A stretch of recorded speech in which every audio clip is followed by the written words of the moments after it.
ঘটনাটি একটি ব্ল্যাক ম্যাজিকের, আমার নানা এবং তার ভাইয়ের সাথে ঘটে যাওয়া একটি ঘটনা। এটা কোনো ভয়ের ঘটনা না, ঘটনাটি ব্ল্যাক ম্যাজিকের সাইড এফেক্ট নিয়ে। 2003 কি 2002 কি 3 এরকম একটা সময় নানারা দুই ভাই পবিত্র হজ সম্পন্ন করেন। মূলত তখন থেকেই ঘটনার শুরু। আমার নানার সাথে মূলত ঘটনাটা ঘটে। যেটা ঘটে তা হলো, নানা বাড়িতে থাকতে চাইতো না। বাড়িতে থাকাটা তার একদম সহ্য হতো না। সারা শরীর জ্বালাপোড়া করত। রাতে একদম ঘুম হতো না। মুখের এক পাশ হালকা বাঁকা হয়ে যায় এবং সেই কারণে তিনি স্পষ্টভাবে কথা বলতে পারতেন না। অনেকটা অ্যাবনর্মাল হয়ে যান। প্রাথমিক পর্যায়ে আমার মামারা নানাকে বিভিন্ন ডাক্তার দেখান। ডাক্তার বিভিন্ন টেস্ট দিলেও সব টেস্টে নেগেটিভ রেজাল্ট আসত। এর কিছুদিন পর যখন কোনো ডাক্তার দেখেও কোনো কাজ হলো না, তখন আমার মামা আমাদের পাশের গ্রামের এক কবিরাজের কাছে যায়। সে বিভিন্ন রিচুয়াল করে বলে আমার নানাকে বান মারা হয়েছে। ক্রস ম্যাচিং করার জন্য আরো দুজন কবিরাজের কাছে যাওয়া হয়। আমার মনে হয় যিনি ক্রস চেক করার কথা বলছেন, যে আরো দুজনের কাছে যাওয়া হয়, কিন্তু তারা কেউই বান তুলতে পারবে না বলে দেয়। যাই হোক, শেষে এমন একজন কবিরাজের সন্ধান পায় যে জিন দ্বারা তদবির করে।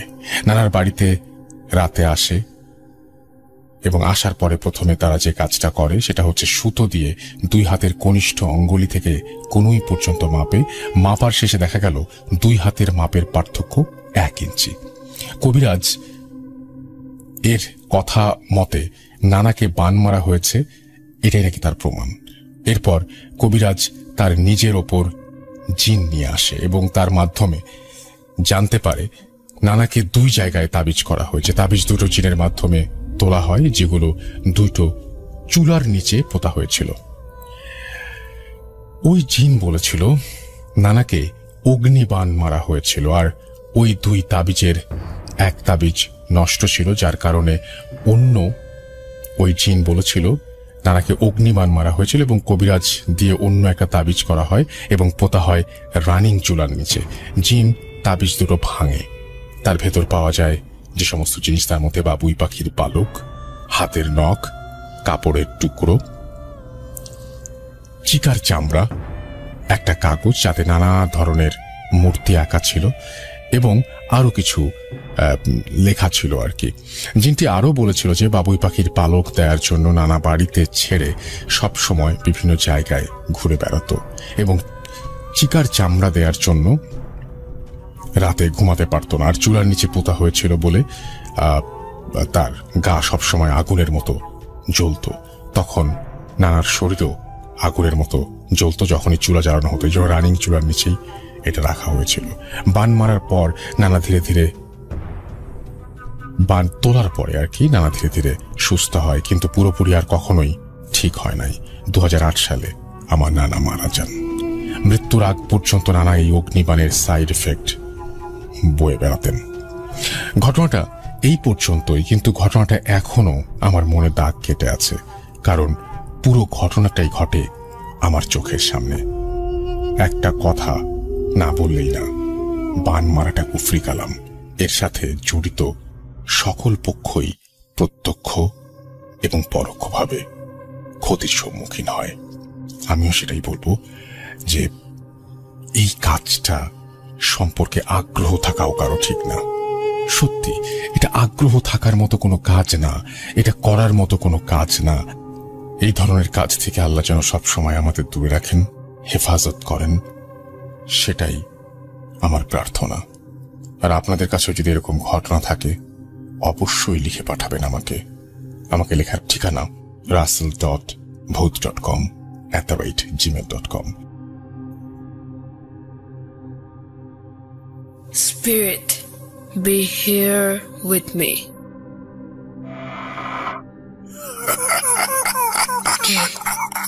Qui êtes-nous? Bhoot.com. The fear returns with Russell.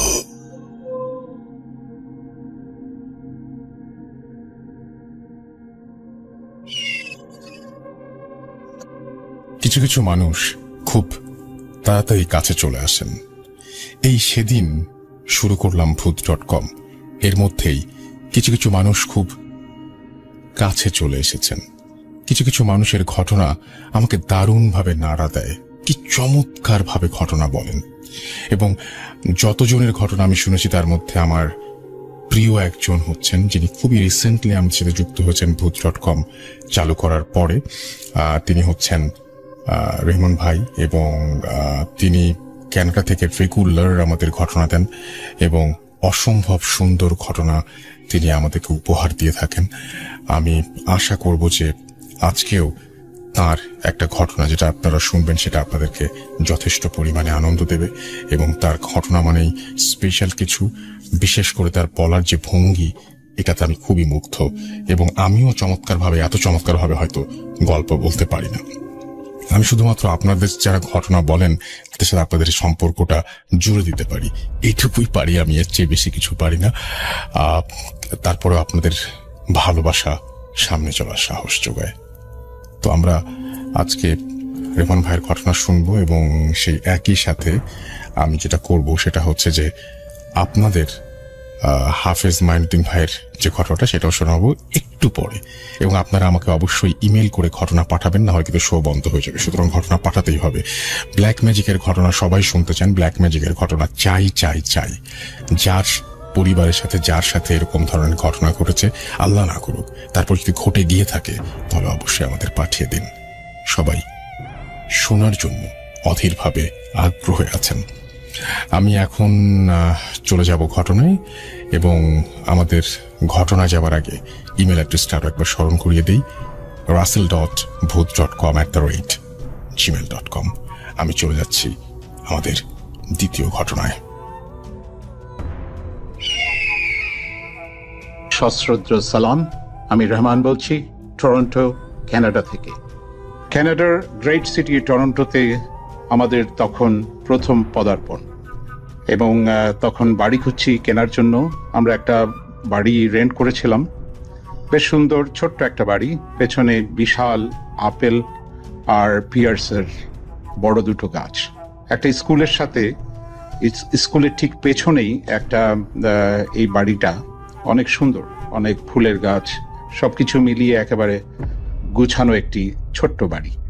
So আমরা ওখানে যখন উঠলাম তার মাস কয়েকের মধ্যে আমার এক সিনিয়র কলিগ, ওনারও ইমিগ্রেশন নিয়ে, ওনারা কানাডায় আসবেন।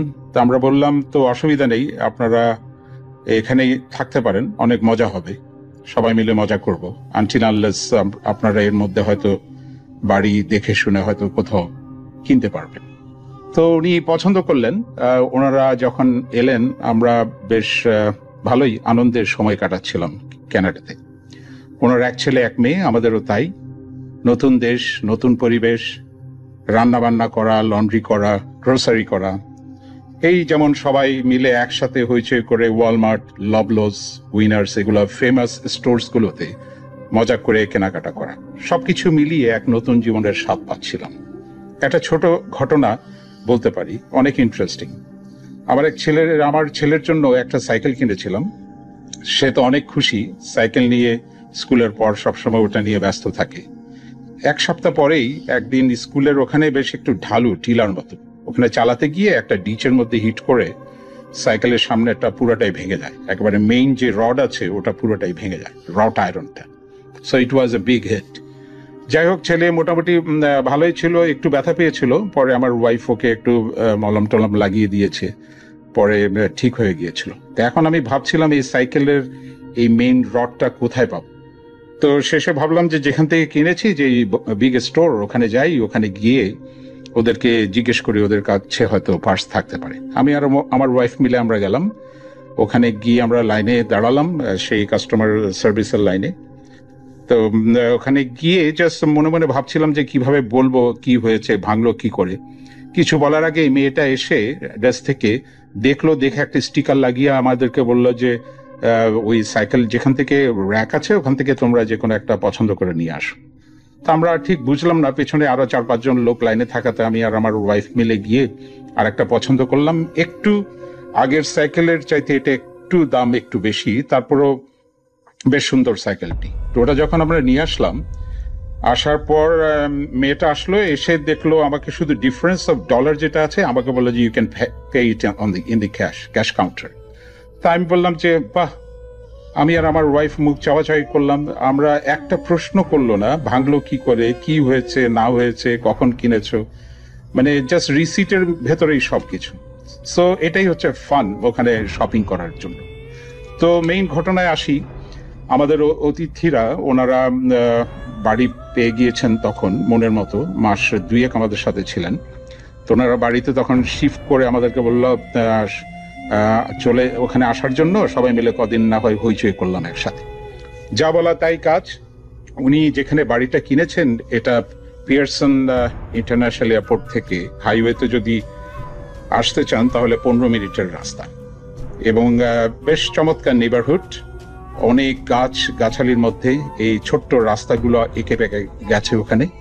তো যতটুকু শুনতে পেলাম, এখানে যারা নেবারহুডে যারা থাকে, যে 8-10টা বাড়ি আছে, এই গত 48 বছরে এখানে কোনো বাড়ি কেনা বেচা হয়নি। অর্থাৎ ওনারাই প্রথম একটা কিনলেন এই 48 বছর পর। ওখানে একটা কাপল ছিল, ওখানে প্রায় 90 বছর ওদের বয়স।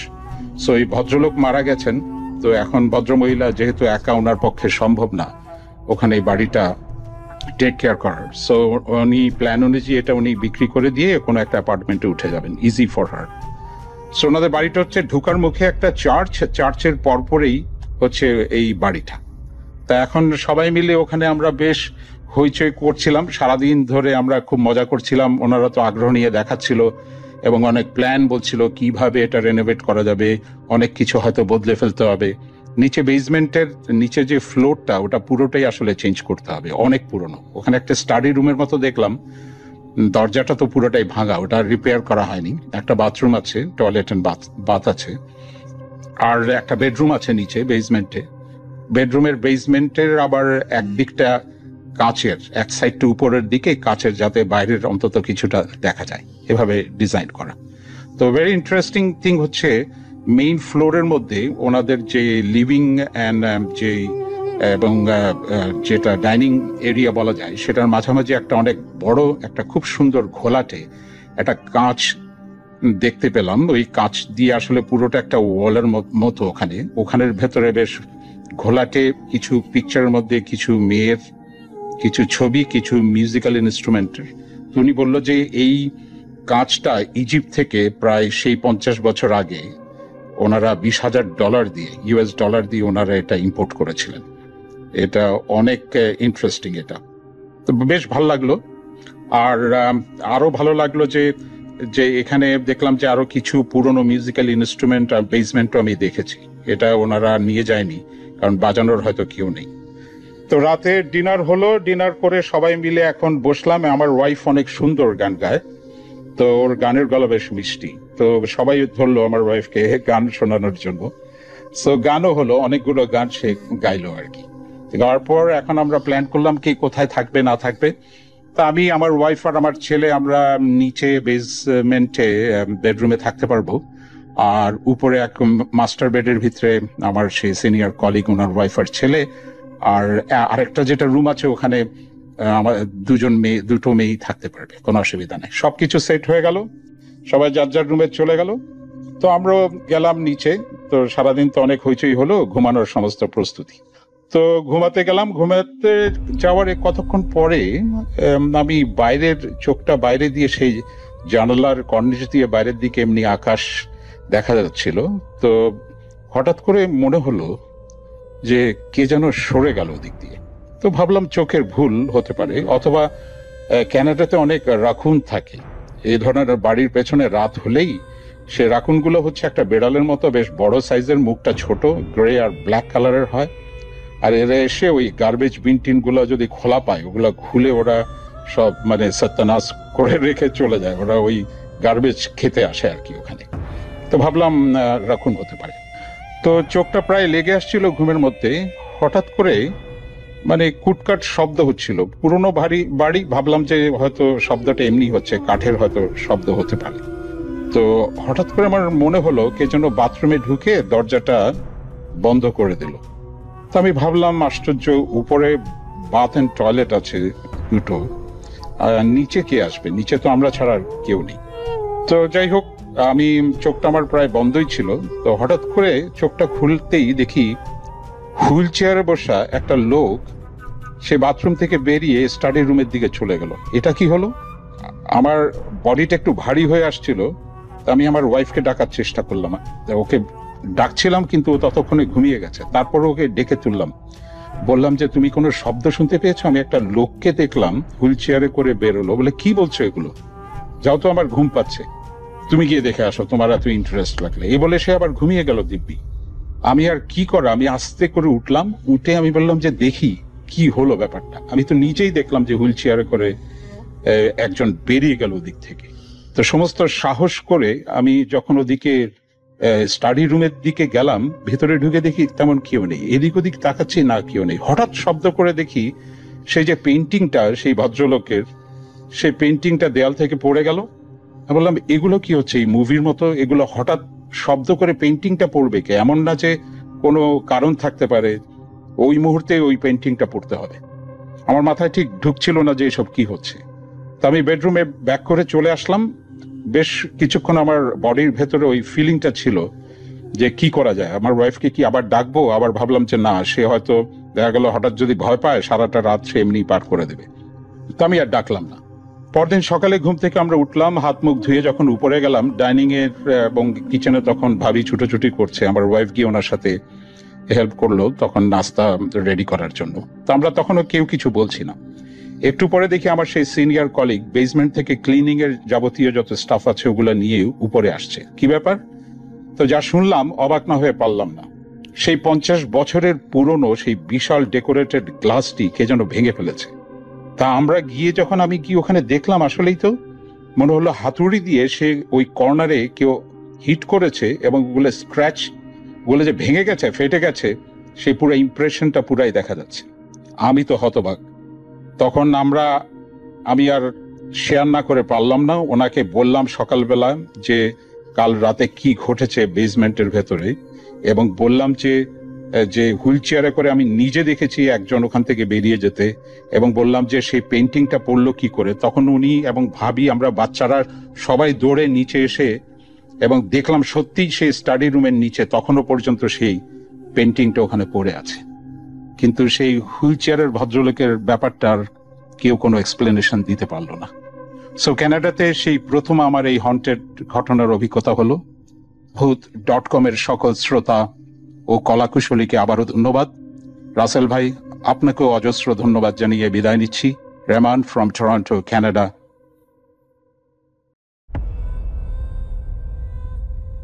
Spirit, be here with me.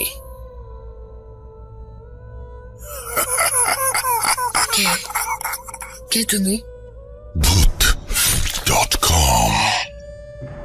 The fear returns with Russell.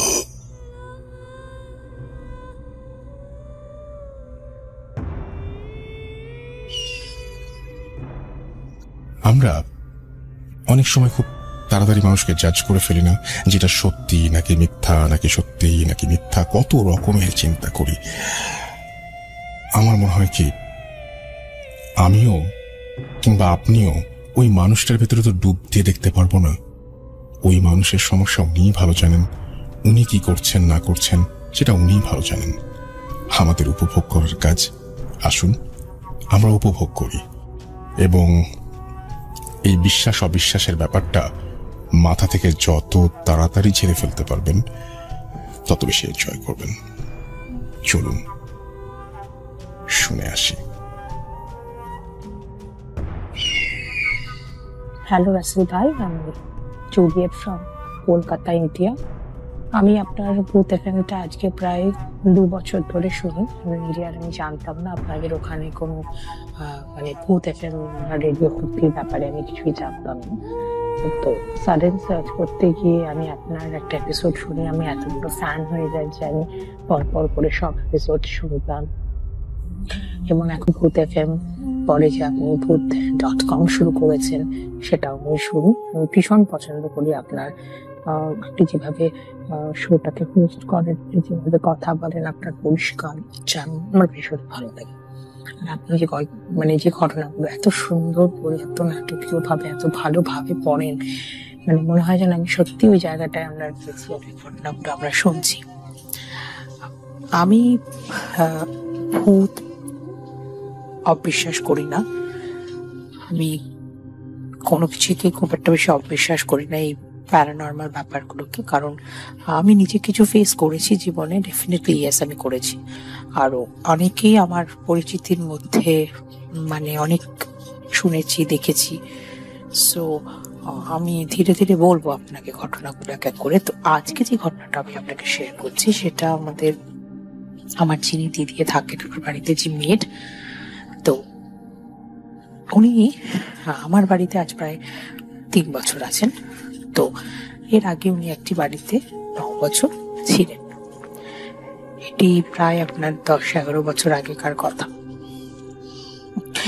এই ঘটনাটি ঘটে জামতের ইন্ডিয়ার জামশেদপুর বলে একটি জায়গা আছে, ওখানে জামশেদপুর বলে জায়গাটিতে উনি একটি বাচ্চাকে দেখাশোনা করতেন।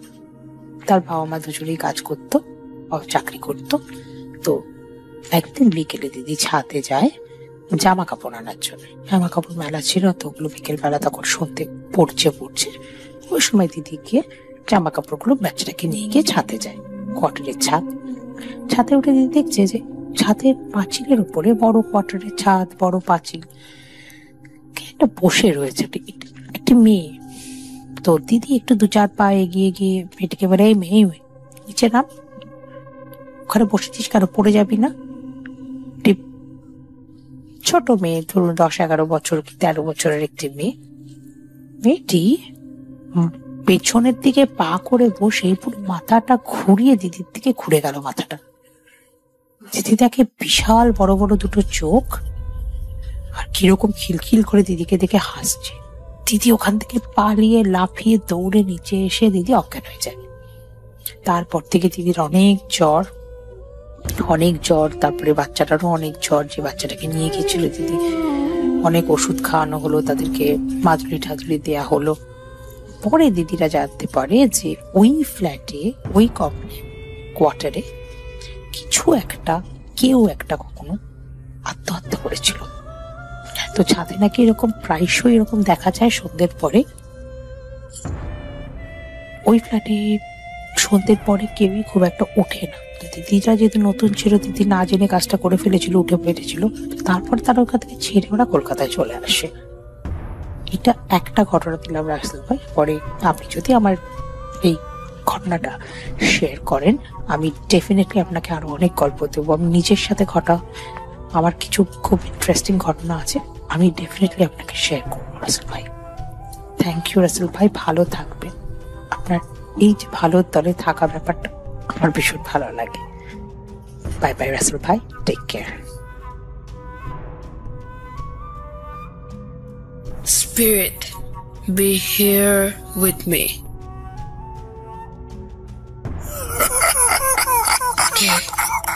Get to me. Hoot.com. The fear returns with Russell.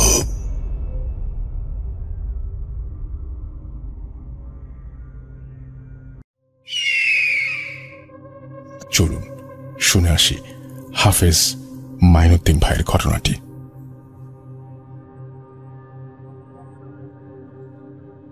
আসসালামু আলাইকুম ওয়া রাহমাতুল্লাহ। আলহামদুলিল্লাহ, কোভিড-19 করোনা ভাইরাস থেকে যারা আমরা সুস্থ আছি, আল্লাহর কাছে শুকর আদায় করি। আজকে আমি যে ঘটনাটা শেয়ার করতে যাচ্ছি সেটা 19 রমজানের সময়কাল। করোনা ভাইরাসে মানুষের অনেক পরিবর্তন ঘটে যাচ্ছে।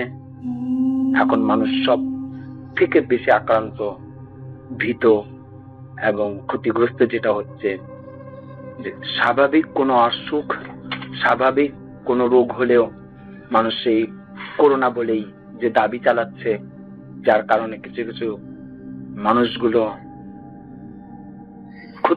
বিশাল ক্ষতিগ্রস্ত হয়ে যাচ্ছে। আমার ঘটনা হচ্ছে 19 রমজান বুধবার ছিল। সেটা ইফতারির পর পর একটি মেয়ে জোনাকি যখন ছাদে উপরে ফোনে কথা বলতে যায়, তো ওকে রাত্রি মাগরিবের পরে ইফতারির পরে সে ফোনে যখন কথা বলতে থাকে, তার গায়ে একটি বাতাস আসে, গরম বাতাস, তো তার মাথা ধরে এবং সে যখন বাড়িতে ঘরে চলে যায় কিছুক্ষণ 1 ঘন্টা খানিক পরে তার প্রচন্ড কাঁপুনি এবং জ্বর চলে আসে। তো যখন তার শরীরে এই কাঁপুনি জ্বর আসে এবং মাথা খুব ব্যথা শুরু হয়, ও যখন চিৎকার শুরু করে, তো বাড়ির সকলেই সেটা ভাবে যে তাকে কোভিড-19 অর্থাৎ করোনা আক্রান্ত হয়েছে। তখন তাকে নিজ ঘরে রেখে একাকী রেখে তাকে দরজাটা বন্ধ করে দেওয়া হয়। কিন্তু অথচ তার স্বাভাবিক যে জীবনটা ছিল, স্বাভাবিক কথা বলা, স্বাভাবিক চলাটা তার একটু ব্যতিক্রম। ওনাকে যখন আমরা সুস্থটা করি, সুস্থ করার পর ওনার কাছ থেকে যাগুলো শুনি, উনি আমাকে যেভাবে বর্ণনা করেন, এবং আমি যখন উনি জিনগ্রস্ত, জিনে আক্রান্ত থাকে, যখন আমি তাকে দেখতে যাই, তখন আমি তাকে যেভাবে দেখি, তো স্বাভাবিক বর্তমানে সবাই ভাবে তাকে করোনা আক্রান্ত, কিন্তু আমি যেটা ভাবছি বা যেটা দেখছি এবং উনিও যেটা যেভাবে তার শরীরে ক্ষতিগ্রস্ত হইতে, এটা জিন ধরা। তো বিশেষ করে যেদিন রাত্রে 19 রমজান বুধবার মেয়েটিকে ছাদের উপরে বাতাসটা যখন আসে তার গায়ে, তখন তার যে মাথা ধরা এবং রাত্রিবেলায় খুব জ্বর, কাঁপুনি, শীত, তো উনি চিৎকার করে বলতে থাকে যে আমাকে বাঁচাও, আমাকে বাঁচাও, আমার খুব ক্ষতি হচ্ছে, আমাকে মারতেছে, আমার খুব আঘাত হচ্ছে, বুকে বড় চাপ লাগতেছে, শ্বাস নিতে কষ্ট হচ্ছে, তোমরা আমাকে বাঁচাও। তার বাড়ির ফ্যামিলি সবাই মিলে সেই করোনা আক্রান্ত ভেবে তাকে এরকম ভাবে দরজা বন্ধ করে দেয়, দরজাতে তালাবদ্ধ করে তাকে একাকী রাখে। সেদিন সে সারা রাত খুব কষ্ট, তার সারা রাত সেই জিনে ধরা একটা রোগীকে যেভাবে জিন আক্রান্ত, জিনে মারধর করা, আঘাত দেওয়া, তাকে কষ্ট দেওয়া, সে সারা রাত সে কষ্ট ভোগ করতে হয়েছে। সকলেই সেহরি খেতে উঠছিল, কিন্তু তাকে কেউ দেখতেও যায়নি, তার কি পরিস্থিতি, উনি শুধু চিৎকার করছে। বিশেষভাবে দিনের বেলাতে যখন তার মানুষগুলো ফ্যামিলিগত ভাবে কেউ জানলা দিয়ে দেখে, তখন দেখে যে সে একাকী হাসতেছে এবং কিছুক্ষণ পর আবার কান্না করে, এবং অতীত এমন পিছনের কথা যা ওর জন্ম পূর্বে, মেয়েটির জন্মের পূর্বে অতীতের অনেক কথাগুলো সে তার বাবা সম্বন্ধে, দাদা সম্বন্ধে একা একা বলতে লাগলো। তো হঠাৎ করে তাদের ভেতরে একটা ভাবনা আসলো, যেটা অদ্ভুত বিষয়, করোনা আক্রান্ত রোগী, উনি হাসে, কান্না করে, আবার তার বাবার দাদার অতীতের যার জন্ম ওর শোনেনি, দেখেনি, কিন্তু বলে যাচ্ছে।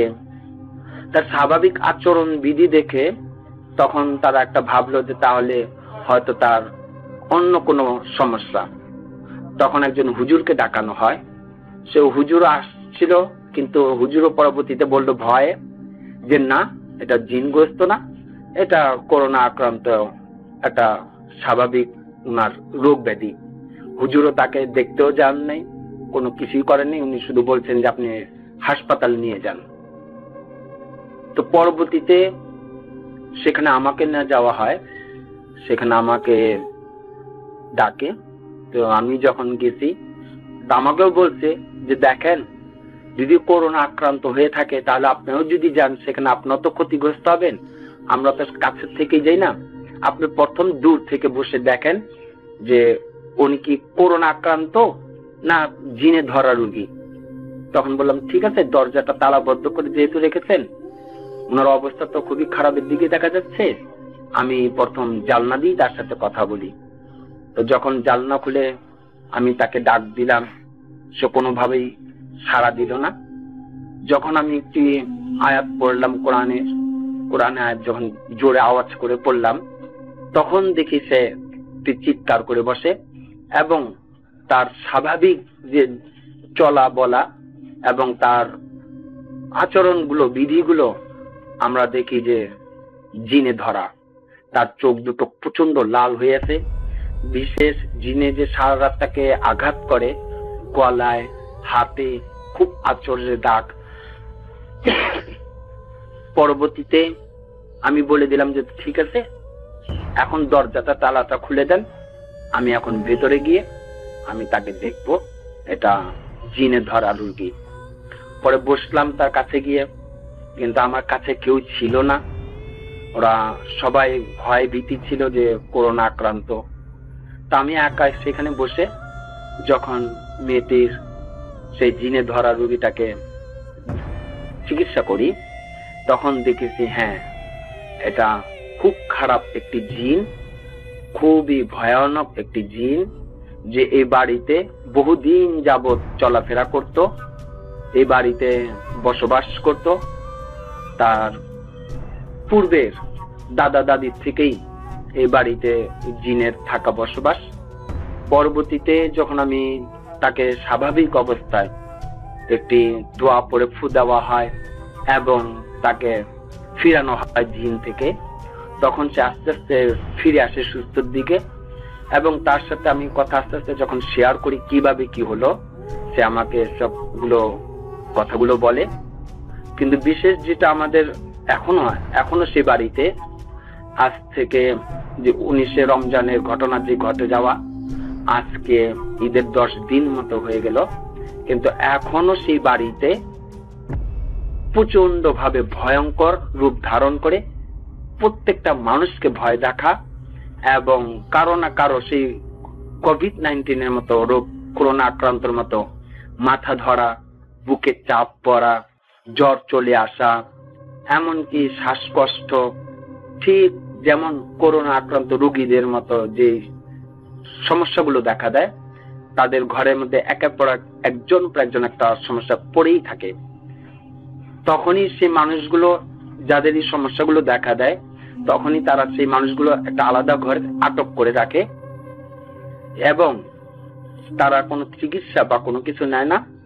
সবচেয়ে বড় ভয়ঙ্কর যেটা হচ্ছে, তারা রাত্রিবেলায় প্রায় 10টার পরে 11টার পরে তারা হঠাৎ হঠাৎ কিছু কিছু বৃদ্ধ মানুষের মতো কান্নার শব্দ, কিছু কিছু দেখা যায় কাউকে নাম ধরে ডাকা, কিছু কিছু সময়তে মাগরিবের পর দিয়ে হঠাৎ করে সিঁড়িতে ঠিক ওই জোনাকির মতো আরেকজনকে দেখা, এরকম প্রায় ঘটনা ঘটতেই আছে। তো এখন বর্তমানে লকডাউন থাকা এবং করোনা আক্রান্ত সবাই যেহেতু আতঙ্কিত, তা আমিও স্বাভাবিকভাবে সেইভাবে পুরোপুরি কাজ এখানে করতে পারিনি। শুধু মেয়েটাকে চিকিৎসার জন্য যাওয়া হয়, তাকেও পুরোপুরি আমি সুস্থ এখন বর্তমান, কিন্তু বাড়িটা যে আমি বন্ধ করে আসব বা সেই পুরোপুরি জিনটা কেন কতদিন ধরে আছে, কিভাবে কি হচ্ছে, এই পুরো বাড়িটাকে যে বন্ধ করে আসব, সেটা এখনো করা হইতেছে না। আমাকে প্রতিটা দিনই ফোন করে বলা হয় যে তারা রাত্রিবেলায় খুব আতঙ্কিত থাকে, সেই কারো না কারো নাম ধরে রাত্রিবেলা ছাদ উপরে ডেকে নিয়ে যায়, কারো না কারো এরকম ভাবে কান্নার শব্দ শুনতে পায়। বর্তমানে আমাদের লালবাগের মধ্যে সেই জায়গাটা, বাড়িটা খুবই আতঙ্কিতগ্রস্ত আছে। তো আশা করি সেইটা অচিরেই, খুব শীঘ্রই সে বাড়িটা বন্ধ করে দিয়ে আসবো। এবং আমার কাছে বিশেষ খেয়াল যে পূর্বে যারা ছিলেন তার দাদা দাদি, কারো না কারোর সাথে তার সেই জিনের সম্পর্ক থাকাতে ওই সেই বাড়িটাতে সেই জিনের বসবাস হয়ে গেছে। এখনো পর্যন্ত সেই জিন সেইখানে বসবাস করতেছে। হয়তো এই জিনকে তাড়ানো বা ঘর বন্ধ করার পরেও সেই জিনকে এখান থেকে বিতাড়িত করা সম্ভব হবে না। সে এখানেই তার বসবাস, সে এখানেই থাকা শুরু করেছে। তো সবচেয়ে বড় ভয়, যেটা সবচেয়ে বড় আতঙ্কিত, যে কোভিড-19 মতো জিনে যখন ধরে, জিনে যখন আক্রমণ করে, মানুষ তখন মনে ওই ফ্যামিলিতে জাগে, ওই বাড়ির মানুষ কেউ না কেন ভাবে যে তাকে করোনা আক্রান্ত করেছে, তাকে কেউ সাহায্য বা কোনো চিকিৎসার জন্য কেউ অগ্রসর হয় না, তাকে গৃহবন্দী, দরজাতে তালা দিয়ে রাখা হয়। এটাই হচ্ছে সবচেয়ে বড় বিষয়। দুঃখজনক যে কোভিড-19 আমাদেরকে বর্তমানে মানুষ পরিবর্তন, মানুষের ভেতরে যে সহানুভূতি, মানুষের ভেতরে যে একটা মানব সেবা, আমরা মানুষ থেকে ভালোবাসাটা দূরে সরে যাচ্ছি। কোভিড-19 এর শুধু এই ক্ষতিগ্রস্ত কোভিড-19 এর দ্বারাই আক্রান্ত না, হয়তো অন্য কোনো রোগও তার হতে পারে, জিনও ধরতে পারে, অথবা তার যে কোনো একটা অসুখ, যে কোনো রোগ হতে পারে। কিন্তু আমরা বিশেষভাবে এই কোভিড-19 করোনা আক্রান্ত ভেবে স্বাভাবিক মানুষের দিনগুলো ক্ষতিগ্রস্ত আমরা করে যাচ্ছি। এরকম বহুজনই সেই জিনে ধরা রোগীগুলো পড়ে আছে। আমাদের কাছে খবর যেগুলো আসে আমরা যেতেও পারি না, বা তারাও এখন ভয়ে ঘরে প্রবেশও করতে দেয় না। যে বিশেষ সবারই একটা আতঙ্ক, সেটা কোভিড-19 করোনা রোগ ব্যাধি। কিন্তু আমরা বলতেছি যে এখন বর্তমানে স্বাভাবিক মানুষগুলো জিনের দ্বারা বা অন্য কোনো রোগ আক্রান্ত হতে পারে। অতএব যে কোনো রোগ হোক না কেন, আমাদের সবারই সচেতনতা দরকার। কোভিড-19 ভেবে একটা মানুষের জীবন নষ্ট না করা, একটা মানুষকে মৃত্যু ঝুঁকিতে না নেওয়া। তো এই ছিল আমার আজকে ঘটনা। আরো ইনশাল্লাহ আমার আরো কিছু ঘটনা আছে, আমি পরবর্তীতে আবারও পাঠাবো। আসসালামু আলাইকুম ভাইয়া, আমার জন্য দোয়া করবেন।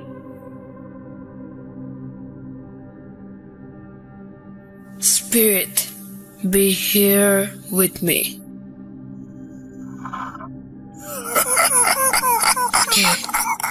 ¿Qué তুমি?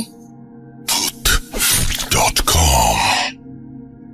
The fear returns with Russell.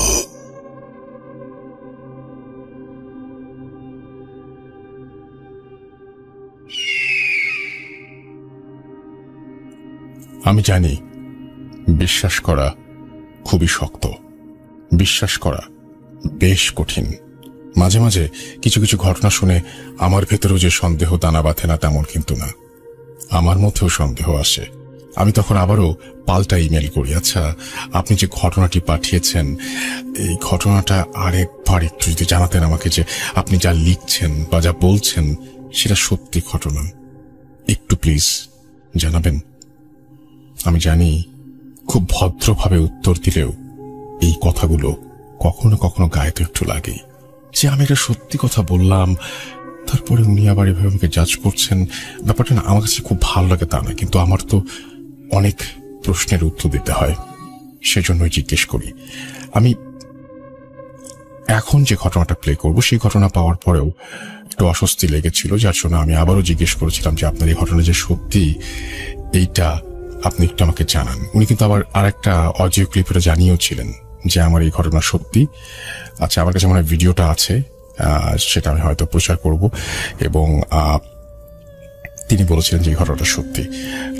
তো এই যে ব্যাপারটা সেটা হচ্ছে যে মাঝে মাঝে আমার সাথে হয়। যাই হোক, আমরা কথা না বলে নেক্সট ঘটনায় যাব। ঘটনাটা কেন এরকম অস্বাভাবিক বললাম, কেন আমার বিশ্বাস হতে চাচ্ছিল না, আপনারা একটু শুনে দেখুন তো, এবং কমেন্ট করে এই স্বাধীন মিউজিক অ্যাপের কমেন্ট সেকশনে অবশ্যই জানাবেন কোন জায়গাটায় আপনারও খটকা লেগেছে। যদি আপনার খটকার জায়গা আর আমার খটকার জায়গা মিলে যায় তাহলে বুঝতে পারবো যে we are on the same page, এবং আজকের রাতের বাকি সময়গুলো দারুণ জমবে। চলুন শুনে আসি। আসসালামু আলাইকুম। ধন্যবাদ রাসেল ভাই আমাকে আসলে আজকে আমার গল্পটি বলার সুযোগ দেওয়ার জন্য। আর আপনি তো ভালোই আছেন, আপনি সবসময় ভালো থাকেন। তবে আশা করি যে সমস্ত শ্রোতারা রয়েছে যারা শুনছেন তারা প্রত্যেকেই ভালো আছেন এবং তাদের পরিবার এবং আত্মীয় স্বজন এবং প্রতিবেশী সবাই ভালো আছেন। আমরা আসলে একজন আরেকজনের জন্য দোয়া করি। আমি আসলে বাবা এক্সপোজ নামে একটি গ্রুপের এবং একটি পেজের একজন অ্যাডমিন, এবং আমি বাবা এক্সপোজের সাথে কাজ করতে গিয়ে কয়েকটা প্যারানর্মাল ঘটনার সম্মুখীন হয়েছিলাম। তো সেখান থেকে আমি একটি ঘটনার কথা বলবো। আমরা গিয়েছিলাম 47/2 নামে একটি বাড়িতে, যেটা সম্পর্কে আসলে বিভিন্ন ডকুমেন্টারি আগেই বানানো হয়েছে এবং এটা খুব ফেমাস একটা হন্টেড প্লেস। তো এই জায়গাতে আমরা যাওয়ার পরে আমরা আসলে এর আগে 2-1 বার গিয়েছিলাম জাস্ট রেকি করার জন্য এবং যাবতীয় অনুমতি যাতে ভিডিও করতে পারি সেই সমস্ত ব্যাপারগুলোর জন্য। তো পরবর্তীতে আমরা যখন গেলাম মূল ভিডিওর জন্য গিয়েছিলাম বিকাল থেকে সন্ধ্যা পর্যন্ত মোটামুটি আমরা বাড়িটা ঘোরাঘুরি করলাম, দেখলাম কোন জায়গায় কি করব সেটা বুঝলাম এবং ক্যামেরা দিয়ে শুটও করলাম। তো এর মধ্যে কোনো সমস্যা হয়নি এবং আমাদের মনের মধ্যে একটা দৃঢ় বিশ্বাস গেঁথে গিয়েছিল যে না, এটা আসলে কোনো প্যারানর্মাল কোনো কিছু না, জাস্ট অতিরঞ্জিত। সো এটাকে এক্সপোজ করা খুবই সহজ হবে। আমরা আসলে এক্সপোজ করি যে সমস্ত ব্যাপারগুলো আসলে যা বলা হয় আসলে তা না, অতিরঞ্জিত কিংবা রং মাখানো বা গুজব।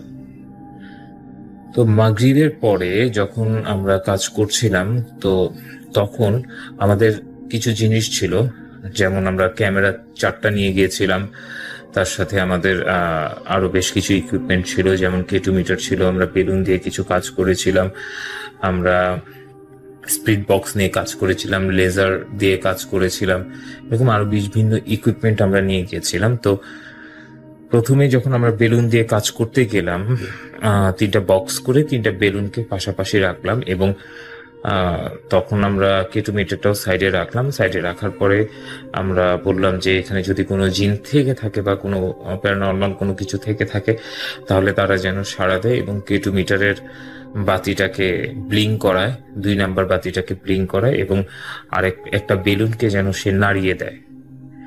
তো আশ্চর্যজনকভাবে কেটোমিটারের যেই বাতিটি, সেই বাতিটিকে সে ব্লিংও করালো, আবার দেখা যাচ্ছে যে বেলুনটা ছিল সে বেলুনটাও নড়লো, যেটাকে আমরা ইন্ডিকেট করে দিয়েছিলাম যে এটা। ইন দ্য মিন টাইম আমাদের যে অ্যাকশন ক্যামেরা, সেই অ্যাকশন ক্যামেরাটা অটোমেটিক অফ হয়ে গেল। কেন অফ হলো এটা আসলে আমাদের বুঝে আসছিল না। তারপরে ধরে নিলাম যে না ঠিক আছে, এটা হয়তো বা আমাদের যে মেকানিক্যাল প্রবলেম আর কি। তো তারপরে আমরা এই বেলুন দিয়ে আরো বেশ কিছু কাজ করলাম এবং প্রত্যেকবারে রেজাল্ট পাচ্ছিলাম। বেলুন যেটাকে আমরা সরতে বলছিলাম সেটা সরে যাচ্ছিল, অথচ কিন্তু ওই জায়গাতে কোনো বাতাস নেই এবং যতক্ষণ ছিলাম ওরকম তেমন কোনো বাতাসই ছিল না। তার পরবর্তীতে আমরা ওইখানে বেলুন 3টে ওই বক্সের মধ্যে রেখে আমরা পাশের রুমে গেলাম, যেটা হচ্ছে গিয়ে একটা কিচেনের মতো, এবং সেখানে অসংখ্য হাড়গোড়, এত হাড় যে গনে শেষ করা যাবে না। তো আমরা যখন কিচেনের এই হাড্ডি ভরা এই জিনিসটাতে গেলাম, এই জায়গাটাতে গেলাম, তখন আমাদের মধ্যে একটা অদ্ভুত, কারো মধ্যে, সবার মধ্যে না, একটা অদ্ভুত ফিলিংস হচ্ছিল যে এটা আসলে একটা খুব ব্যাড একটা ফিলিংস, আসলে বলে বোঝানো যাবে না। তার সাথে আমাদের যে কেটোমিটারটা ওই জায়গাতে চরমভাবে অ্যাক্টিভ হচ্ছিল, যে 3 নাম্বার 4 নাম্বার বাতি পর্যন্ত এটা জ্বলছিল, ব্লিঙ্ক করছিল অ্যাকচুয়ালি। তো আমরা ফার্স্টে কেউ সন্দেহ করেছিল যে ইলেকট্রিসিটির জন্য, বাট এই বাড়িটাতেই কোনো ইলেকট্রিসিটি নেই, এই বিল্ডিংটাই সম্পূর্ণ ইলেকট্রিসিটি কানেকশন ছাড়া। আর বিভিন্ন ডকুমেন্টারিতে, এর আগেও যে কয়েকটা ডকুমেন্টারি অন্যরা করেছেন দেশ বিদেশে, সেই ডকুমেন্টারিগুলোতেও দেখা গিয়েছিল যে এখানে হাড় ভরা এবং শুকিয়ে যাওয়া পাখি বা কবুতর মরে পড়ে আছে এবং শুকিয়ে গেছে। কোনো বেড়াল কিংবা এই জাতীয় কোনো কিছু যদি এটাকে মারতো এবং খেত তাহলে এটা ছিন্ন বিচ্ছিন্ন হয়ে যেত, বাট এটা কোনো কিছু না, জাস্ট এখানে একটা মরা পড়ে আছে, পড়ে জাস্ট শুকিয়ে মমি হয়ে গেছে, দ্যাটস ইট, আর কিছুই না। কোনো প্রাণী এসে খায়নি বা কোনো কিছু হয়নি, যেন মনে হয় যে ভেতর থেকে কেউ চুষে নিয়ে খেয়ে ফেলেছে, এরকম।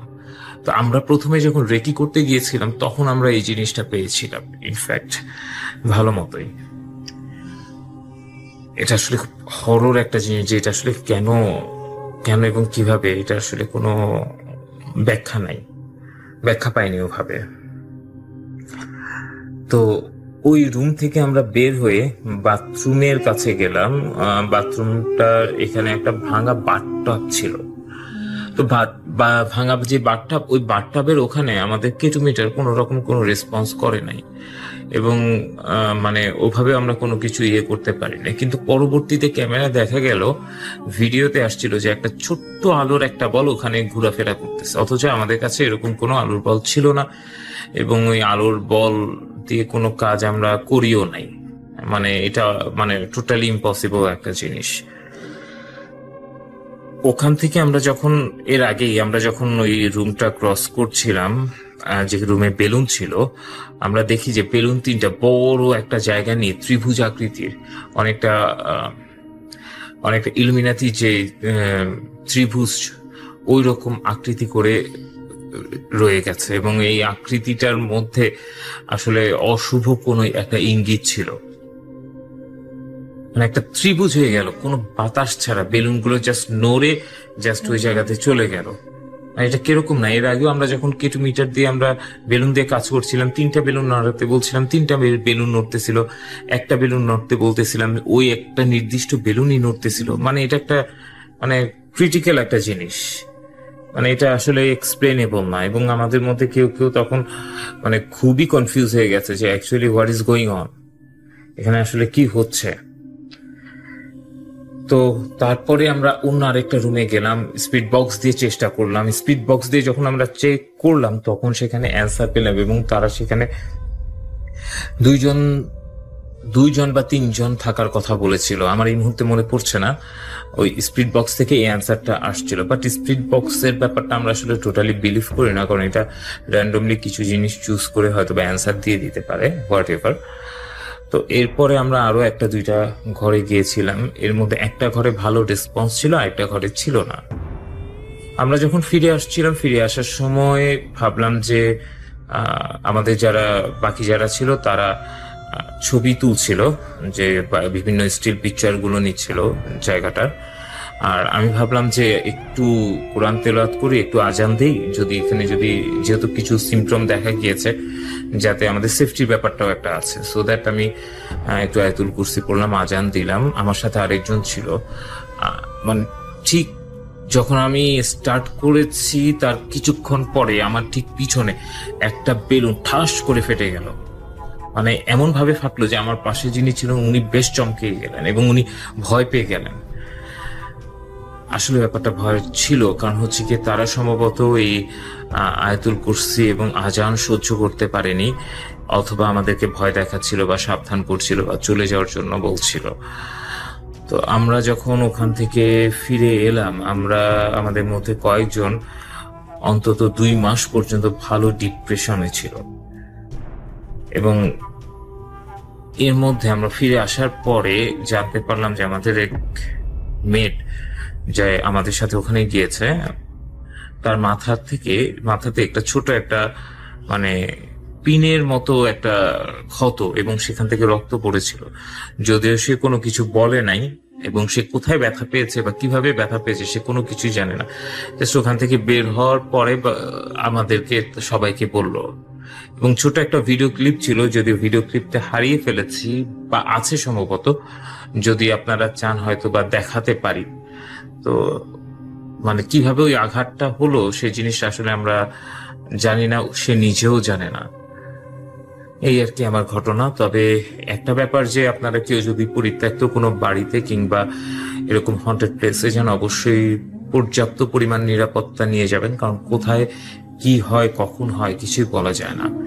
আর আরেকটা ব্যাপার হচ্ছে, ঘরে থাকবেন এবং ভালো থাকবেন, সুস্থ থাকার চেষ্টা করবেন, আপনার নিজের জন্য, আপনার পরিবারের জন্য, আপনার প্রতিবেশীদের জন্য। না হলে হয়তোবা আগামীতে এরকম কোনো একটা ভূতের গল্পে আপনার বাসার কথা ইঙ্গিত করে বলতে পারি যে, বা অন্য কেউ বলবে যে ওই বাসাতে একজন করোনার রোগী মারা গিয়েছিল, এখনো তার আর্তচিৎকার শোনা যায় যে আমি ভুল করেছি। ভালো থাকবেন সবাই। আসসালামু আলাইকুম। Spirit, be here with me.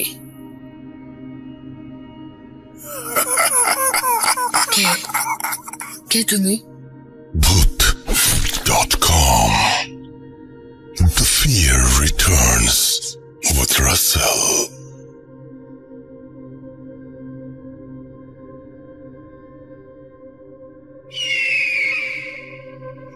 আরো একবার আপনাদের সবাইকে স্বাগত জানাচ্ছি, আমি রাসেল।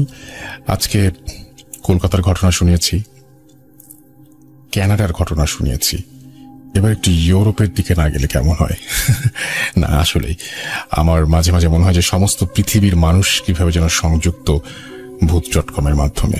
এটা একটা বিরাট ভালোবাসা। এই ভালোবাসার কোনো তুলনা হয় না। আমার শ্রদ্ধা নিন, আমার কৃতজ্ঞতা নিন, এবং পৃথিবীর যেখানেই থাকুন আমাদের একজন হয়ে থাকুন এবং আমাদের সঙ্গে থাকুন। আগামী পৃথিবীতে আমরা সবাই একসাথে বাঁচব, অন্তত আমি একসাথে বাঁচতে চাই, এবং আমাদের সবার একটাই পরিচয় হওয়া উচিত, আমরা মানুষ এবং আমাদের রক্তের রং লাল। মাঝখানে অনেক ঘটনা ঘটল, তাই বললাম। চলুন শুনে আসি ঘটনাটি, আশা করছি আপনাদের ভালো লাগবে। আসসালামু আলাইকুম রাসেল ভাই, আশা করি ভালো আছেন। জানি সবসময় ভালোর দলে থাকেন। তো আজকে এর আগে আমি আমার পরিচয়টা দিই। আমার নাম মোহাম্মদ ইমাম রব্বানী। আমি ফ্রান্সের আনেমাস শহরে থাকি, আর বাংলাদেশে আমার বাড়ি হচ্ছে নারায়ণগঞ্জের সিদ্ধিরগঞ্জ। আর আজকে যে ঘটনাটা বলবো সেটা আমার আম্মুর কাছ থেকে শোনা। এটা হচ্ছে নারায়ণগঞ্জের বন্দর থানায় আমার নানু বাড়ির। তো ঘটনাটি অবশ্যই সত্য, যেহেতু আমার আম্মুর কাছ থেকে অনেকবার শুনছি। তো সরাসরি চল যাই ঘটনায়। ঘটনা থেকে আজ থেকে 15-20 বছর আগের, না আরো বেশি, 30 বছর আগের হবে। সরি, আমি আসলে নতুন করছি আপনাদের সাথে, এই প্রথম রেকর্ড, তো অনেক কথাতে অনেক ভুলভ্রান্তি হইতে পারে, তো এটার জন্য আমি ক্ষমা দৃষ্টি। তো ঘটনা হচ্ছে আমার এক আম্মুর কাজিনের সাথে আমার মামা, আমার ওই মামার কিছু জমি ছিল বিলের মাঝখানে বন্দরে। ওই এরিয়াগুলা এখনো হন্টেড, এখনো খুব ভয়ঙ্কর অনেক কিছুই ঘটে, যেগুলা আর কি বিশ্বাস করার মতো না এই যুগেও। আর ওই এরিয়াগুলা এতই মানে ভয়ঙ্কর থাকে, কিছু কিছু জায়গায় আপনি গেলে এখনো দিনের বেলা তো ভয় করবো। তো আজ থেকে 30 বছর আগের ঘটনা, অবশ্যই তখন তো আরো খারাপ অবস্থা ছিল। তো মামা ভোর 3টায় বাসা থেকে বের হয়ে যায় তার ধান খেতে পানি দেওয়ার জন্য। তো উনি হাঁটতে হাঁটতে বিলের মাঝখানে চলে যায়, তার জমিটা ছিল বিলের মাঝখানে। আর ওনার এই বিলের 1 কিলোমিটার আশপাশে কোনো বাড়িঘর নাই, মানে চারিদিকে তাকাইলে যেদিকেই যাইবেন আপনার 1 কিলোমিটার মতো দূরত্বে যে বাড়িঘরগুলা, মানে বিলটা এত বড়। আর এই বিলের মাঝে আপনার পানিও আছে নিচু জায়গায় মোটামুটি, আর ওইখানে অনেক হিজল গাছ আছে। তো মামা প্রত্যেক দিনের মতো না, মানে আজকে হঠাৎ করে গেছে যে রাতে পানি দিবে। প্রত্যেক দিন হয়তো আজানের পর যায়, আজকে একটু বাড়িতে অনেক কাজ, তাই ভোরের আগেই পানিটা ছেড়ে ধান খেতে পানি পরিপূর্ণ করে উনি হয়তো বাসা চলে আসবে ভোরে, সকালবেলা অন্য কাজগুলা করবে এই কারণে। তো উনি বিলের মাঝখানে গিয়ে ক্ষেতের আইল কেটে আরেকজনের পাশের জমির থেকে পানি ওনার জমিতে দিচ্ছে। তো এইভাবে দিচ্ছে 15-20 মিনিট যাওয়ার পর হঠাৎ করে দেখছে যে দূর থেকে একটা মহিলা আসছে, ঘোমটা পরা, হাতে একটা গাট্টি, কাপড়ের গাট্টি, মানে যে গ্রাম থেকে যেভাবে কাপড় টাপড় পেঁচায় আগে মুভিতে দেখতাম এইরকম টাইপের আর কি। তো মামা বলতেছে এই দিকে কেন আসতেছে এই মহিলা, আর এত রাতে এই দিকে কেন আসতেছে। তো উনি ভাবতেছে যে হয়তো কোথা, হয়তো ওনার হাজবেন্ডও হয়তো আছে এখানে জমিতে, হয়তো কাজ করবে হাজবেন্ড, তো এই জন্য খাবার টাবারও সাথে করে নিয়ে আসছে, হাজবেন্ড হয়তো পিছনে, মহিলা আগে আসছে। তো এইভাবে যখন একটু দূরে, তখন তো এত ফর্সাও না এত ইও না, তারপরও তো চাঁদের হালকা হালকা একটু আছে, আলো আছে। তো মহিলা এদিকে ওনাকে পাস করে চলে গেছে, উনি জমির মধ্যেই ছিল, তো ওনাকে পাস করে ওনার জমির আইল দিয়ে যাচ্ছে। তো যাওয়ার পর দেখে যে আর কেউ নাই, পিছনে কেউ নাই। তো উনি ভাবতেছে যে কোনো বাড়ির বউটু হবে যে এত রাতে পালায় যাইতেছে। ওই সময় নাকি আম্মুর কাছ থেকে শুনছি যে এরকম হয় যে গৃহস্থলীর বাড়িতে কাজের চাপ পড়লে আপনার গ্রামের যে বউগুলো আছে পালায়া শ্বশুর বাড়ি থেকে বাবার বাড়ি চলে যায়। তো মামা এইটাই ভাবতেছে যে কোন বাড়ির বউ মনে হয় পালায়া চলে যেতেছে, কিন্তু পালায়া যাবে ভালো কথা, এই বিলের মাঝখানে কোথায় যাবে? ওইদিকে তো পানি, এইদিকে তো যাওয়ার কোনো রাস্তা নেই। আবার আত্মহত্যা করার জন্য কি যাচ্ছে কিনা এইটাও মামা টেনশন চিন্তা করতেছে। তো মামা কি করছে, ওটার পিছনে মানে ওই মহিলার পিছন নিছে। পিছু নেওয়ার পর আস্তে আস্তে যাচ্ছে আর বলতেছে, এই কোথায় যাচ্ছেন আপনি, কই যাইতেছেন? তো বলতেছে যে আপনি এত রাত্রে করে যে এই দিক দিয়ে যাচ্ছেন, এদিকে তো কোনো রাস্তা নেই, এদিকে তো পানি, আপনার কি সমস্যা? আপনি কি আমাদের পাশে কোনো আশেপাশের কোনো গ্রামের বউ পালায় যাইতেছেন? যদি কোনো সমস্যা হয় আমাকে বলেন, আমি আপনাদের শ্বশুর বাড়িতে নিয়ে যাই, বোঝায় সবাইকে বলবো না, বা যাতে কোনো কাজের চাপ না দেয়।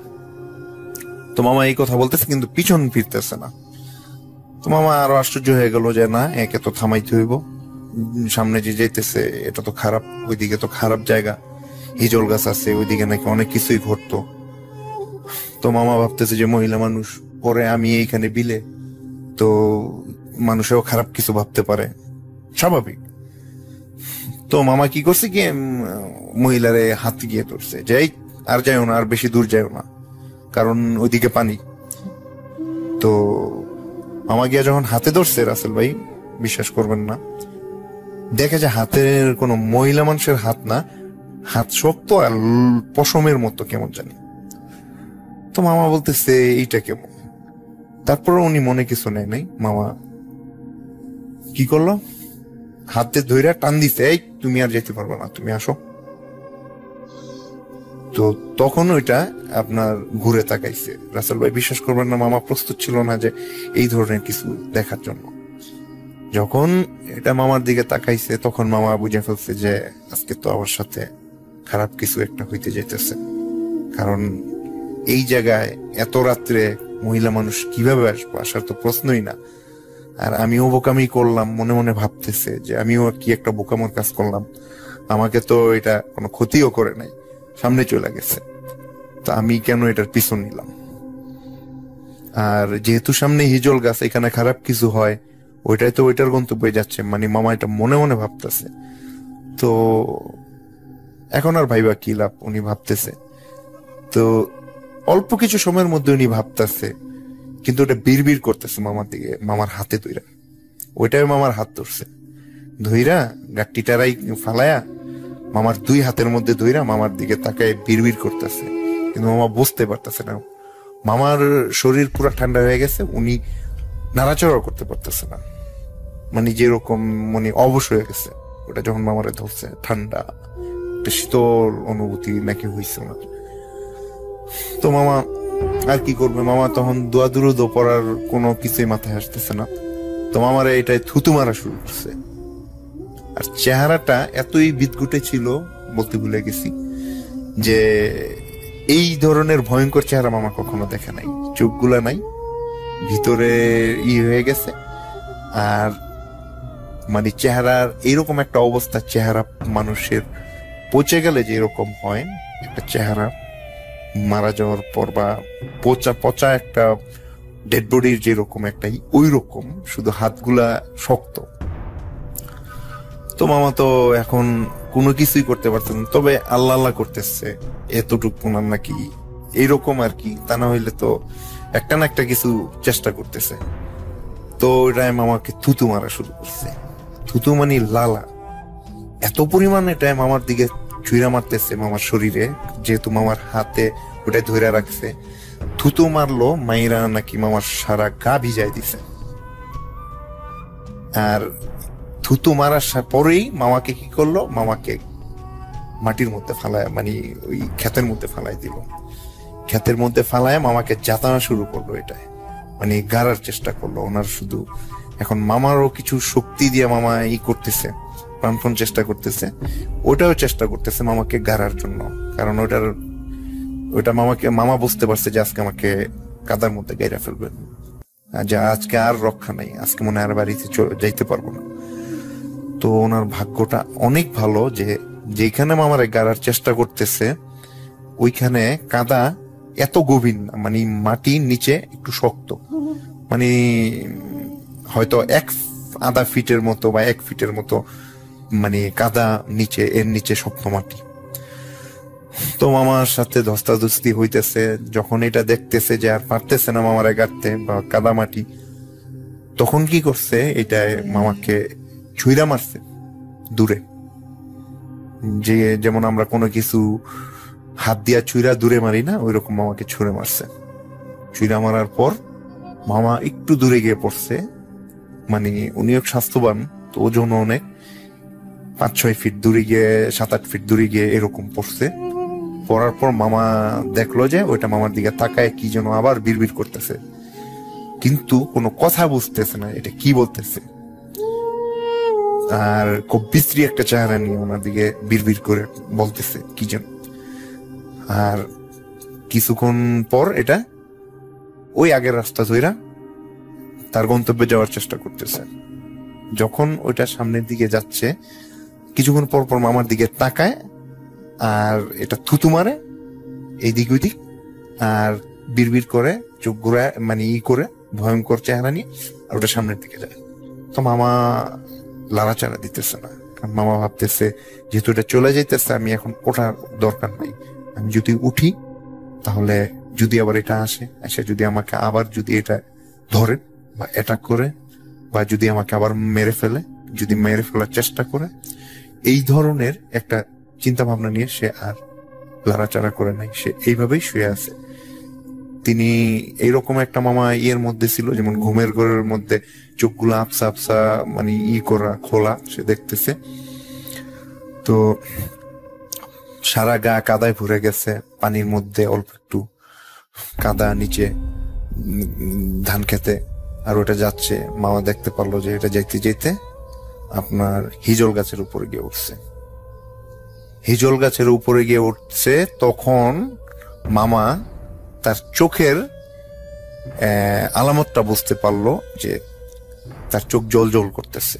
ওইখানে সামনাসামনি এরকম জল জল দেখে নাই, চোখ নাই, গা গর্তের মতো ছিল যখন সামনে ছিল, যখন ওটা দূরে গেছে তখন দেখে যে চোখ জল জল করতেছে। তখন এক মামার দিকেই তাকায় আছে ওইটা, ঠিক আছে। তো মামা খালি অপেক্ষা করতেছে ফজরের আজানের। মামা ভাবতেছে যে আমি আর এখন লড়াচাড়া করবো না, ওঠার চেষ্টা করব না, যদি উঠি আবার যদি আসে, এই ভয়ে খালি আল্লাহ। তখন সে আল্লাহরে ডাকতেছে যে আল্লাহ কখন আজান পড়বে। যখন ভোরের আজান পড়লো, ওই চোখগুলো সে দেখতে পাইলো না আর কি। তখন মামা বুঝতে পারলো যে মনে একটা আশা নিয়ে যে এখন হয়তো আর কোনো সমস্যা হবে না, তো উঠি। তো মামা উঠে আস্তে আস্তে বাড়ির দিকে যাওয়ার ট্রাই করতেছে। শরীর অনেক ক্লান্ত, যেহেতু এটার সাথে অনেকক্ষণ ধস্তাধস্তি হইছে, অনেক থুতু মারছে, লালা দিছে গায়ে, গা পুরো ভিজায় ফেলছে লালা দিয়া থুতু দিয়া। তো মামা বাসার দিকে যাইতেছে, অনেকটা পথ তার পাড়ি দিতে হইব, যেহেতু ফজর আজান পড়ে গেছে, ওনার আর কোনো টেনশন নাই। তো উনি কি করলো, উনি আস্তে আস্তে বাড়ির দিকে গেল। তো বাড়ির দিকে যাওয়ার পর উনি আর আপনার কাউকে কিছু বললো না। কাউকে কিছু না বলে, নর্মালি একটা নিয়ম কানুন আছে যে আপনার যে বাড়িতে থাকলে বা এই ধরনের খারাপ কিছুর সাথে কোনো কিছু হইলে বাড়িতে যাওয়ার মানে ঘরে ঢুকার আগে গরম পানি দিয়ে গোসল টোসল এগুলা করতে হয়, তা না হলে এগুলা নাকি সাথেই থাকে বা চলে আসে বা এই ধরনের ক্ষতি করে। তো সেই ধরনের কোনো কিছু আর করে নাই, তো কাউকেও কোনো কিছু বলে নাই, ঠিক আছে। কারণ উনি ভাবতেছে যে উনি এখন ক্লান্ত, উনি শুধু কাদা টাদা এই অবস্থায় উনি গামছা টামছা দিয়ে তো এগুলা গাটা মুছে গিয়ে ঘুমায় পড়ছে, সে আর কাউকে কিছু বলে নাই। তো ঘটনাটা যদি এই জায়গায় শেষ হয়ে যেত তাহলে তো ভালো হইতো, কিন্তু সমস্যাটা এরপর থেকেই একটা বিরাট সমস্যা হয়ে গেছে। যে উনি যখন উনি তো বলতেই পারবো না, উনি গিয়ে তো পুরা বিভোর ঘুমের মধ্যে মামা। তো আমার এক কাজিন ছিল, মামাতো ভাই, ওনারই ছেলে। তো সকালবেলা পড়তেছে, ক্লাস 8-এ পড়ে। তো হঠাৎ সে দেখতে পেলো ওই মামাতো ভাইটা যে একটা অদ্ভুত রকমের একটা কুকুর উঠানের মধ্যে ঘুরে করতেছে। ওর মামাতো ভাইটা যেই জানালার পাশে সকালবেলা পড়তেছে, ওইখানেই এই বড় একটা সাইজের কুকুর এসে তার জানালার দিকে, তার দিকে তাকায় আছে এক দৃষ্টিতে। তো সে ভাবতেছে যে কি ব্যাপার, এইভাবে কুকুর এইভাবে তো তাকায় থাকার কোনো কথা না, এইভাবে তাকায় আছে কেন? হয়তো ক্ষুধা পাইছে, এই জন্য হয়তো তাকায় আছে। তো ওনাকে নাস্তা করার জন্য রুটি দেওয়া হয়েছিল। তো রুটিটা উনি দিল, কিন্তু এটা খাচ্ছে না। তো উনি কি করলো, পুরা একটা রুটি এটাকে দিয়ে দিল খাওয়ার জন্য। যখন পুরো রুটিটা দিয়ে দিল, তারপর ওটা খাইলো না। ওটা কি করলো, তার দিকে শুধু কিছুক্ষণ তাকানোর পর তারপর ওটা আবার ওটা রাস্তা চলে গেল, বাড়ির রাস্তা দিয়ে বের হয়ে ওটা চলে গেল। তো ওই দিন বিকেল থেকেই আমার ওই মামাতো ভাইয়ের পেটে ব্যথা শুরু, আস্তে আস্তে পেট ব্যথা বড় আকারে ধারণ করলো। এইভাবে সে আর সহ্য করতে পারতেছে না, তারপর বমি করা শুরু করলো, আর বমির সাথে রক্ত বমি।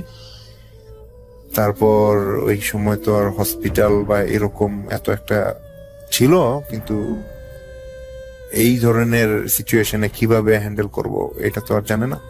তারপর নিয়েছিল, কিন্তু কোনো কিছুই করতে পারতেছে না।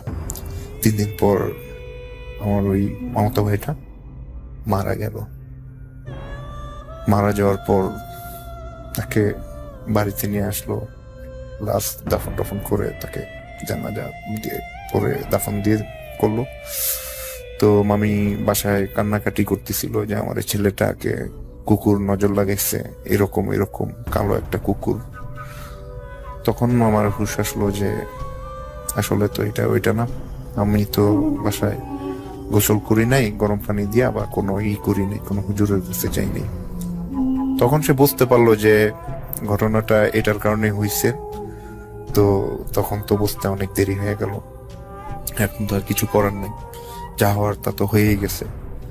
তো এই ছিল রাসেল ভাই আমার ঘটনা। তো আশা করি যদি ঘটনাটা ভালো লাগে, অবশ্যই এটা আপনি ভূত.com এর সকল শ্রোতাদেরকে প্লে করে শোনাবেন। আর আশা করি আমার এই ঘটনাটা যদি ভালো লাগে, আমি উৎসাহিত হলে, আমি অনুপ্রেরিত হলে অবশ্যই আমি নেক্সটে আরো একটি ঘটনা প্লে করে পাঠাবো, রেকর্ড করে পাঠাবো। এই ঘটনাটা হচ্ছে আমার সাথে বাস্তবে ঘটে যাওয়া একটা ঘটনা, মানে একদম বাস্তব একটা ঘটনা, যেটা আমি পরবর্তীতে আপনাদের কাছে রেকর্ড করে পাঠানোর চেষ্টা করব। তো ভূত.com এর পক্ষ থেকে সবাইকে অনেক অনেক শুভেচ্ছা। সবাই ভালো থাকবেন, আর আমার জন্য দোয়া করবেন। রাসেল ভাই ভালো থাকবেন, দোয়া করবেন। তো এই বলে আমি বিদায় নিচ্ছি, সবাই ভালো থাকবেন, আসসালামু আলাইকুম।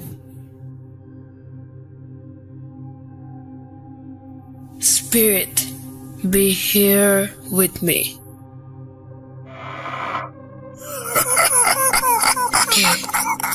কে তুমি? Bhoot.com. The fear returns with Russell.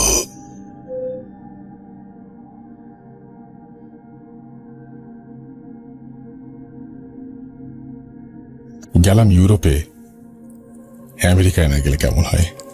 আপনারা শুনছেন ভূত.com, এবং আমি যে ঘটনাটা এখন প্লে করব সেটা আপনারা বুঝেই ফেলেছেন যে আমেরিকা থেকে আসছে। অনেকদিন আগেই ঘটনাটা এসেছিল, আজকে প্রচার করে ফেলতে চাই এবং আশা করছি যে এই ঘটনাটা আপনাদের ভালো লাগবে। চলুন শুনে আসি।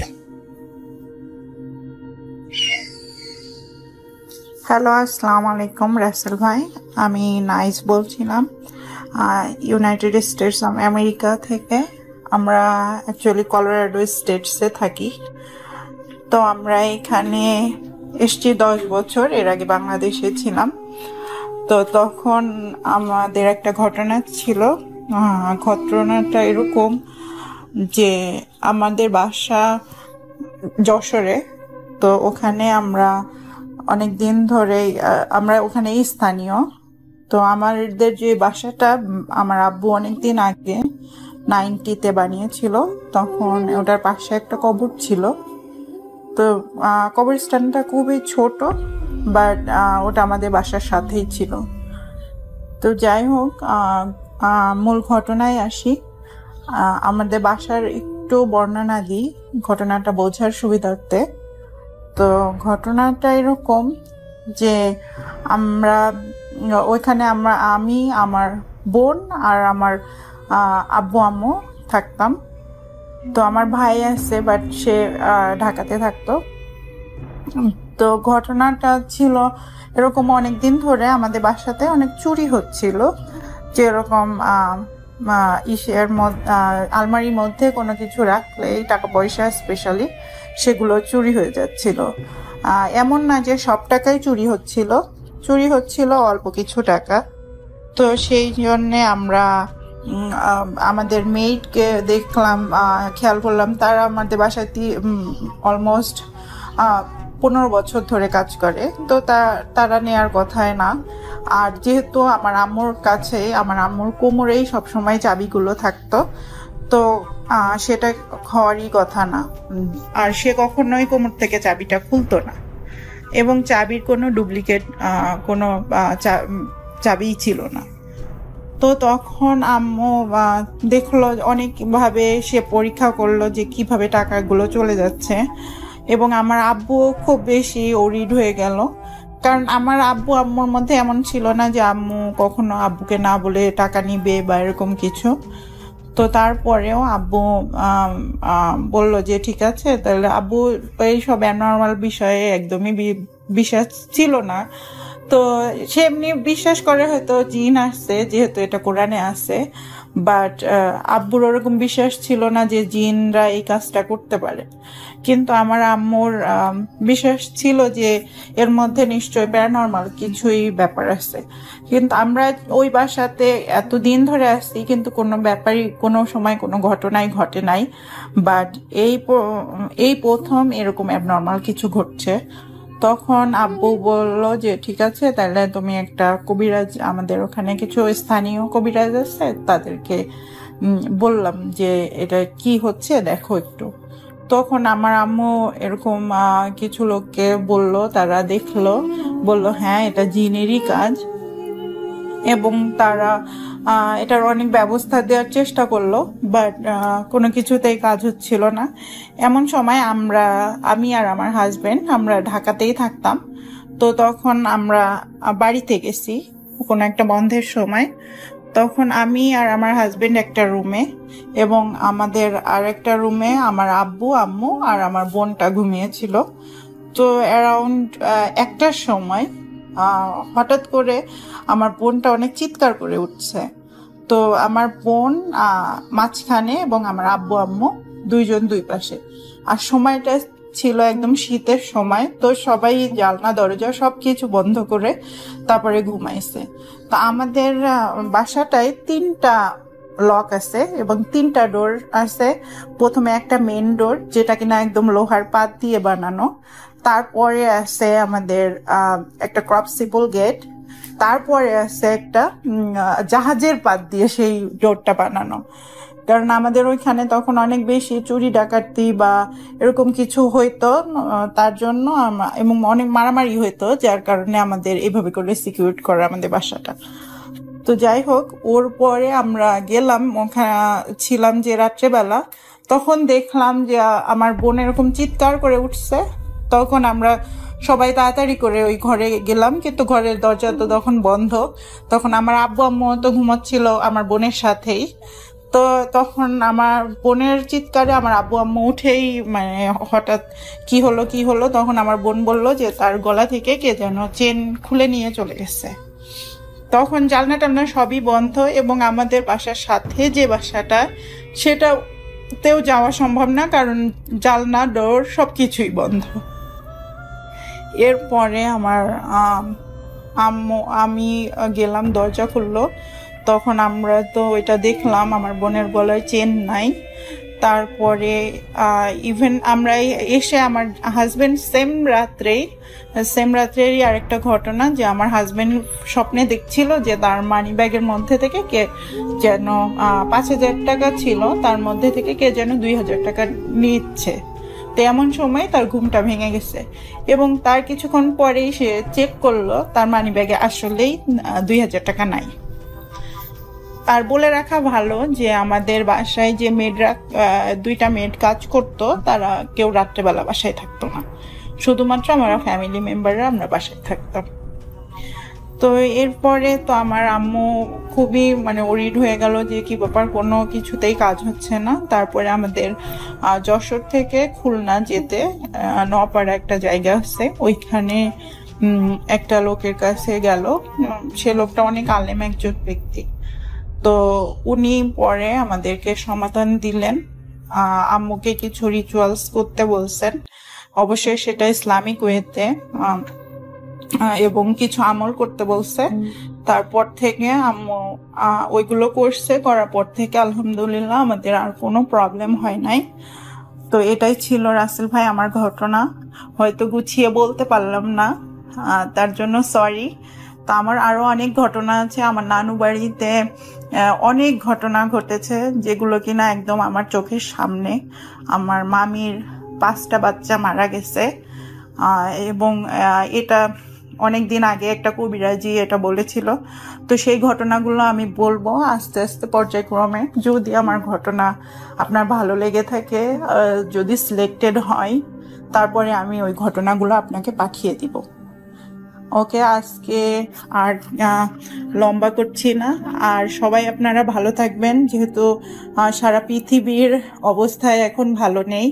আর তারপরেও আপনি যে সুন্দরভাবে এত সুন্দর করে একটা অনুষ্ঠান আমাদেরকে উপহার দিচ্ছেন, তার জন্য আপনাকে অসংখ্য ধন্যবাদ। আল্লাহ যেন আপনাকে অনেক ভালো রাখে এবং এভাবে করেই ভূত এফএম অনেক বছর চলতে থাকে, সেটাই কামনা করি। আজকে মতো এখানেই, আল্লাহ হাফিজ। থ্যাংক ইউ রাসেল ভাই, আসসালামু আলাইকুম। Spirit, be here with me.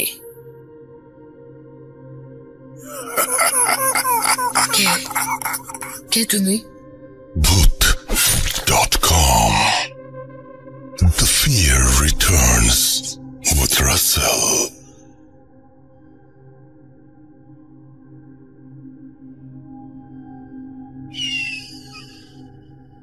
রাতের বেলায় আপনাদের হঠাৎ করে কি কখনো জানালার দিকে চোখ যায়, দরজার দিকে চোখ যায়? কখন কি মনে হয় যে কোন পাশে মাথা দিয়ে শুয়েছেন ঠিক বুঝতে পারছেন না? কখনো কি মনে হয় আপনার ঠিক পেছনে, আপনি যেদিকে শুয়ে আছেন তার ঠিক উল্টা পাশে কেউ আছে? কখনো কি মনে হয় আপনার পায়ের কাছে কেউ বসে আপনাকে দেখছে?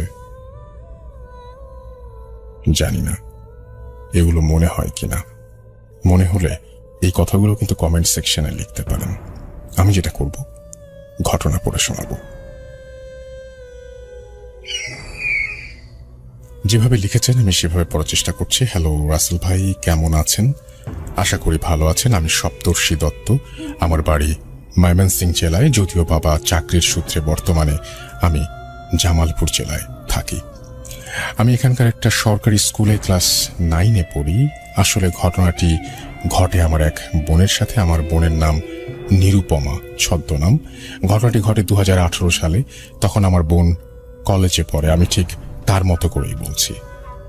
আমার বাবা একজন সরকারি কর্মকর্তা, তাই বাবার চাকরির জন্য আমরা কিশোরগঞ্জ থেকে নেত্রকোনা এসেছি।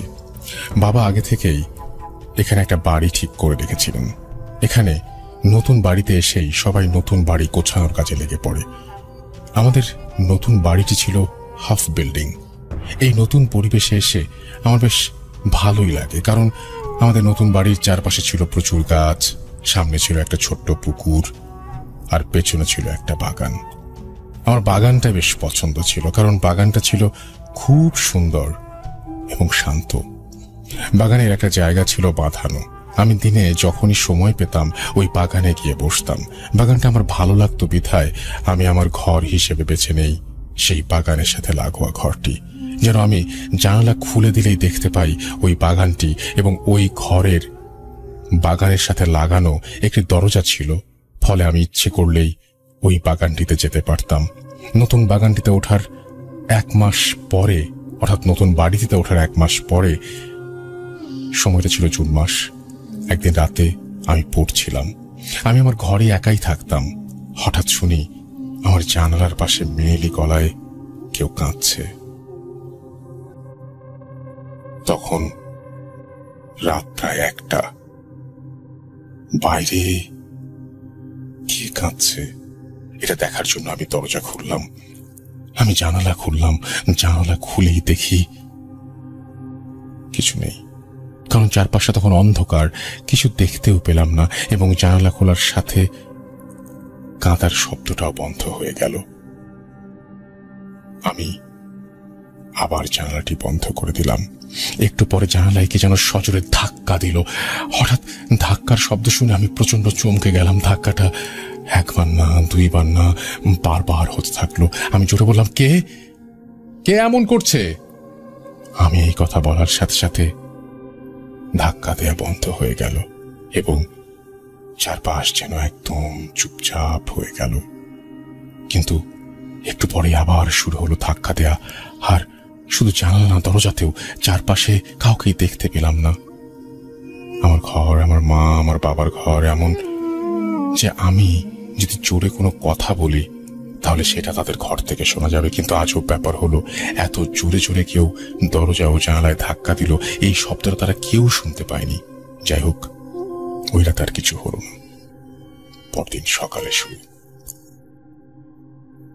সারাদিন কলেজ, প্রাইভেট নিয়ে ব্যস্ত ছিলাম। গত রাতের কথা আমার মনেই ছিল না। সারাদিন ভালোই কাটলো। বিকেলবেলা কলেজ থেকে ফিরে ফ্রেশ হয়ে বাগানে গেলাম। অনেকক্ষণ ছিলাম ওখানে। সেই রাতে আবার আমি পড়ছিলাম। তখন আনুমানিক রাত 1:30 বা 2টা বাজে। হঠাৎ শুনি গত রাতের মতো কেউ কাঁদছে। আমি আবার জানালাটা একটু অল্প খুলি এবং দেখতে পাই একজন নারী মূর্তি আমার জানালার কাছে ওই পাতানো জায়গাটায় বসে কাঁদছে। ভাবুন, এটা আপনার জানালা, আপনি জানালা খুলছেন আর দেখতে পাচ্ছেন সেই নারীকে কাঁদছে। আমি কেন যেন ওই অবয়বটিকে দেখে ভয় পাই এবং তাড়াতাড়ি জানালা বন্ধ করে ফেলি। কিছুক্ষণ পরে ওই নারী আমার জানালার কাছে এসে আমার নাম ধরে ডাকতে বলল তা কিছু খেতে দিতে। এত রাতে আমার নাম ধরে ডাকায় আমি বেশ অবাক হলাম। আমি জিজ্ঞাসা করলাম, আপনি কে? এত রাতে কেন? এই কথা জিজ্ঞেস করার পর আর কোনো উত্তর পেলাম না। একবার ভাবলাম মা বাবাকে ডেকে তুলি, কিন্তু মা বাবা ঘুমোচ্ছেন, তাদের ঘুম ভেঙে যাবে এই কথা ভেবে আবার ডাক দিলাম না। আমি জানালা খুলবো না করেও কৌতূহলের বসে জানালা খুলে ফেললাম। খুলতেই দেখি বাঁধাই করা জায়গাটার উপরে যেই গাছটা আছে সেখানে একটা কিছু ঝুলছে। কিছুক্ষণ ভালোভাবে খেয়াল করার পর বুঝলাম ওটা একটা লাশ। ভাবুন তো, জানালা খুলে দেখতে পেলেন একটা লাশ। রাত 1টা। আমি একটা জোরে চিৎকার দেই। আমার আর কিছু মনে নেই। পরদিন যখন আমার জ্ঞান ফেরে, আমার গায়ে তখন প্রচন্ড জ্বর। আমার জ্ঞান ফেরার পর সব কথা মা বাবাকে জানাই। তারা বিষয়টা পাত্তা দেয় না, আমার মনের ভুল বলে উড়িয়ে দেয়। আমি ভূত প্রেতে সব বিশ্বাস করতাম না, তাই আমিও মনে করি ওটা আমার মনের ভুল ছিল। কিন্তু এর কিছুদিন পর আমার আর কোনো সমস্যা হয়নি। কয়েকদিন পর আমি এক রাতে ঘুমোচ্ছিলাম, তখন আবারও হঠাৎ আমার ঘুম ভেঙে যায়। ঘুম ভাঙার পর দেখি চারপাশ অন্ধকার, কিন্তু আমি রাতে সবসময় ডিম লাইট জ্বালিয়ে ঘুমাই। কিছুক্ষণ পর আমি বুঝতে পারি আমার ঘরের ভেতরে আমি নেই। আমি ঘুমিয়ে আছি বাগানের ওই শান বাতানো জায়গাটায়। প্রচন্ড ভয় পাই আমি কিছুতেই বুঝতে পারি না কিভাবে এখানে এলাম। আমি তো ঘরেই ছিলাম। ভাবুন তো, ঘর থেকে আপনি চলে এসেছেন অন্য একটা জায়গায়, চোখ খুলে দেখলেন সেই জায়গাটি, যে জায়গাটিতে আপনার সমস্ত ভয়। হঠাৎ কেন যেন মনে হলো আমার মাথার উপরে কিছু নড়ছে। ওপরে তাকিয়ে দেখি রাতের সেই লাশটির মাথা সেটি ঝুলছে। এটা দেখে আমি ঘরের দিকে দৌড় দিই। দৌড়াতে গিয়ে আমি হোঁচট খাই এবং আমি ওই লাশটার উপরেই পড়ি। দেখে আমি ওই লাশটার উপরে ছিটকে অন্য জায়গায় চলে যাই এবং দেখি ওই নারী আমার দিকে আসছে, এইসব আমি আর নিতে পারছিলাম না। আমি আমার শরীরের সমস্ত শক্তি দিয়ে অন্যদিকে দৌড় দিই, আবার হোঁচট খাই, আবার উপর হয়ে যাই। সোজা হতেই দেখি ওই নারী মূর্তি আমার মুখের উপরে বাতাসে ভাসছে। এই প্রথমবার আমি ওই নারী মূর্তিটির চেহারা দেখতে পাই। এত বিভৎস, কি বলবো, মনে হচ্ছে কেউ যেন তার মুখ অ্যাসিড দিয়ে ঝলসে দিয়েছে। এসব দেখে আমি জ্ঞান হারালাম। এরপর যখন জ্ঞান ফেরে আমি হাসপাতালে, আমার গায়ে আকাশ পাতাল জ্বর। জ্ঞান ফেরার পর সবাইকে সেই রাতের সেই ভয়াবহ ঘটনাটি বললাম। প্রায় 15 দিন জ্বরে ভোগার পর সুস্থ হয়ে জানতে পারি আমাকে পরদিন ঘরে না পেয়ে খোঁজাখুঁজি শুরু হয়। আমাকে পাওয়া যায় বাগানের কোনায়। এই ঘটনার পর বাবা আমাদের এক প্রতিবেশীর কাছ থেকে জানতে পারে ওই বাসায় আগে যে পরিবারটি থাকতো তাদের একটি মেয়ে ছিল। একদিন কলেজ যাওয়ার পথে মেয়েটির মুখে কেউ অ্যাসিড মারে। পরবর্তীতে মেয়েটি ওই গাছে আত্মহত্যা করে মারা যায়। এরপর ওই বাসায় আর কেউ থাকতে পারে না। যারা থাকে তারা বিভিন্ন অলৌকিক ঘটনার শিকার হয়। এরপর আমরা খুব তাড়াতাড়ি বাসাটি ছেড়ে দিই এবং এটাই ছিল আমার ঘটনা। কতটা গুছিয়ে লিখতে পেরেছি জানি না, ভুল হলে ক্ষমা করবেন। ভূত.com-এর আরো এগিয়ে যাওয়ার প্রত্যাশা। এরপর তিনি বলছেন, stay home, stay safe. Thank you so much আপনার এই চমৎকার ঘটনাটির জন্য। মাঝখানে যে আমি ভাবার কথা বলছিলাম, ভাবুন তো এটা, ভাবুন তো ওটা, এটা কিন্তু আমার কথা ছিল, এটা কিন্তু উনি লেখেন নাই। সো এই ছিল ঘটনা। আশা করছি যে এই ঘটনাটা আপনাদের ভালো লেগেছে এবং আমি এই ঘটনাটা পড়ে খুব মজা পেয়েছি। ভালো লাগা না লাগা এটা সম্পূর্ণ আপনাদের ব্যাপার, কিন্তু আমার পড়তে খুব ভালো লেগেছে। যাই হোক, চলুন, আমরা জানি না এরপরে ঘটনা আছে কিনা। এই ঘটনাটি এখানেই শেষ। Welcome back. আপনাদের সবাইকে অনেক অনেক ধন্যবাদ এতক্ষণ পর্যন্ত আমাদের সাথে থাকার জন্য। অনেক অনেক শুভকামনা রইল। সব সময় এই ইউটিউব চ্যানেলটি সম্পর্কে আপডেট পেতে আমাদের ইউটিউব চ্যানেলটিকে সাবস্ক্রাইব করুন। আশা করছি আমরা একসাথে অনেকটা পথ হাঁটব। আজকের মতো এখানে বিদায় নিচ্ছি। সবাই ভালো থাকুন, সুস্থ থাকুন, মোস্ট ইম্পর্টেন্টলি ভূত.com-এর সাথে থাকুন। আল্লাহ হাফেজ।